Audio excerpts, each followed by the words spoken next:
माँ, जल्दी खाना दो, बहुत भूख लगी है। लाती हूँ बेटा, तुम हाथ मुंह धो लो। माँ थाली ले आती है, उसमें थोड़े से चावल और फीकी सी थोड़ी सी दाल होती है। सुमित ने कुछ नहीं कहा, बस थोड़ा उदास मन से खाना खाने लगता है। बेटे को उदास मन से खाना खाते देख उसकी माँ समझ जाती है कि सुमित को ये खाना कुछ खास पसंद नहीं आया, पर उसकी माँ कुछ कर भी तो नहीं सकती थी। 15 साल पहले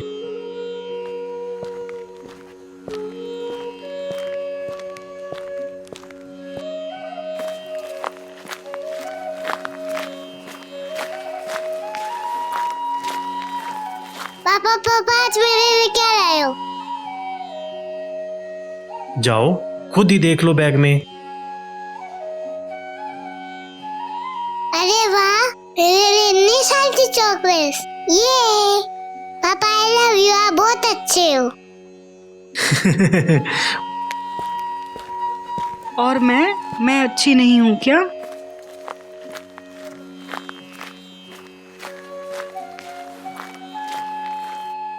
आप तो सबसे अच्छी हो माँ, दुनिया में सबसे अच्छी। सब ठीक चल रहा था। सुनो, जल्दी से थोड़ा गर्म पानी देना। अभी लाई। आप ठीक तो हो ना? बस थोड़ा छाती में दर्द हो रहा है। अभी लाती हूँ गर्म पानी। सुनो सुनो। हार्ट अटैक की वजह से वो वहीं मर जाता है। बड़ी मुश्किलों से उसने अपने बेटे को पाला। वो घर घर जाकर बर्तन मांजने का काम करती थी। उसका बेटा भी अपनी माँ का हाथ बटाना चाहता था, पर उसकी माँ चाहती थी कि वो बस खूब मन लगाकर पढ़ाई करे। अपने घर के हालात जानते हुए और माँ को इतना मेहनत करते हुए देख वो अपनी माँ की बात नहीं टालता था और खूब मन लगाकर पढ़ता था। एक दिन अचानक उसकी माँ बीमार पड़ गई, इसलिए सुमित अपनी माँ को हॉस्पिटल ले गया। वहाँ डॉक्टर ने कुछ टेस्ट करवाने को बोले। वो टेस्ट बहुत महंगे थे, इसलिए उसमें काफ़ी पैसे खर्च हो गए। टेस्ट देखकर डॉक्टर ने बताया कि इन्हें तो खून की कमी हो गई है। ऐसा सही खान पान ना मिलने की वजह से होता है। इनके खाने का सही से ध्यान रखो और अगर लापरवाही की तो इनका बचना मुश्किल हो सकता है।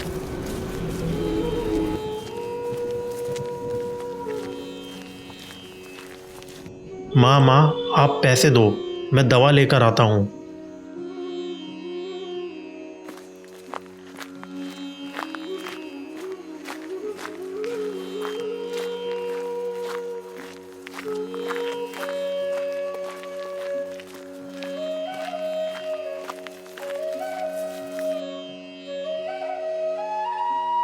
माँ ने जब रसोई में डब्बा खोला तो देखा कि उसमें तो बस सिर्फ 100 रुपये हैं। अभी तो उसे आधा महीना निकालना है।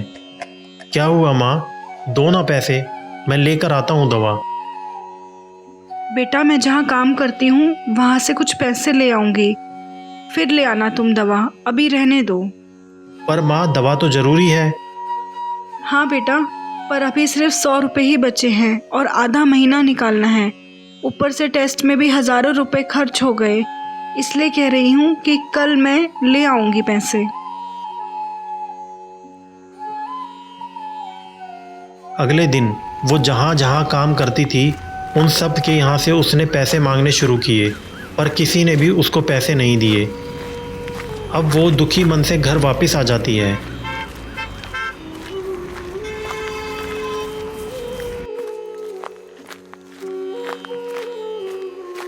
सुमित स्कूल से घर आते ही बोलता है, लाओ दो माँ पैसे, मैं दवा लेकर आता हूँ। बेटा, दवा रहने दे, आज किसी ने भी पैसे नहीं दिए। सुमित बहुत दुखी हो जाता है।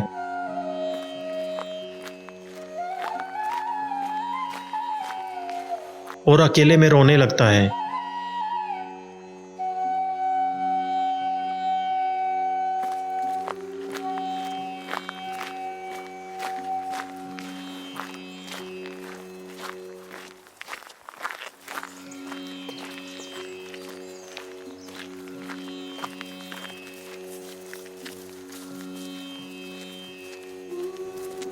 माँ, मैं कुछ काम ढूंढने जा रहा हूँ, हो सकता है कुछ काम मिल जाए।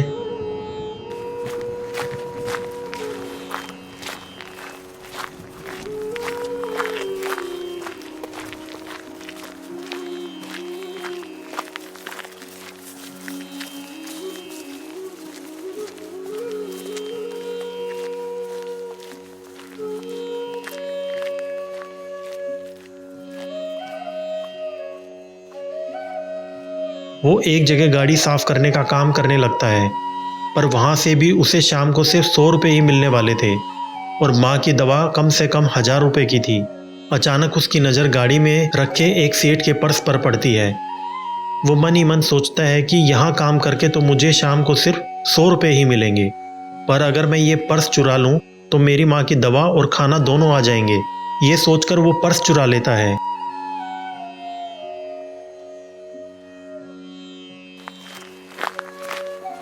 वो पर्स लेकर कुछ दूर जाता है तो अचानक उसे अपने पिता की बात याद आती है। बेटा, जिंदगी में चाहे कितनी भी परेशानियां आए, कितना भी मुश्किल समय आ जाए, पर तुम कभी भी गलत रास्ता मत चुनना। और जब माँ को पता चलेगा कि मैंने चोरी की है तो वो तो अंदर से बिल्कुल ही टूट जाएंगी। नहीं नहीं, मैं ये पर्स नहीं ले सकता।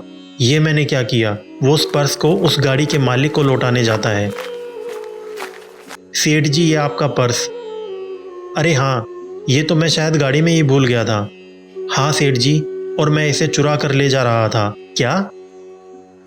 हाँ सेठ जी, मेरे मन में लालच आ गया था। बेटा, तुम चुराने वाली बात छुपा भी सकते थे।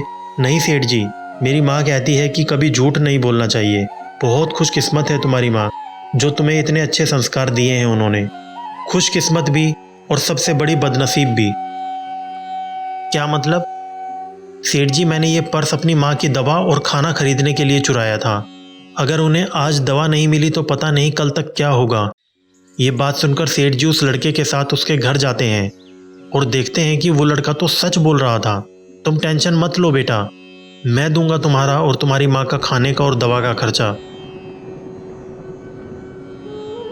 10-15 दिन में उसकी माँ बिल्कुल ठीक हो जाती है और सेठ जी का धन्यवाद करने उनके घर पहुँचती है। आपका बहुत बहुत धन्यवाद सेठ जी, आपने हमारी बहुत मदद की। मैं धीरे धीरे करके आपके सारे पैसे चुका दूंगी। अरे नहीं नहीं, ऐसी कोई बात नहीं है और वो पैसे चुकाने की भी ज़रूरत नहीं है। तुम कल से यहाँ साफ सफाई का काम कर सकती हो।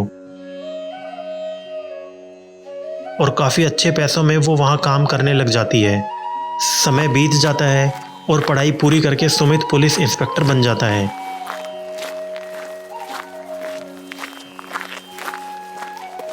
सेठ जी, आपने हमारी जिंदगी को सफल बना दिया। आज मेरा बेटा पुलिस इंस्पेक्टर बन गया है। नहीं बहन, ऐसा कुछ नहीं है। ये सब तो ऊपर वाले की कृपा है कि उन्होंने मुझे इस लायक बनाया कि मैं किसी की मदद कर सकूं। जिंदगी में लिए हुए फैसले ही हमारा भविष्य तय करते हैं। अगर सुमित उस दिन पैसे चुराकर घर ले जाता तो सोचो क्या आज उसकी ज़िंदगी ऐसी होती। इसलिए कभी भी किसी भी सिचुएशन में गलत राह कभी मत चुनना।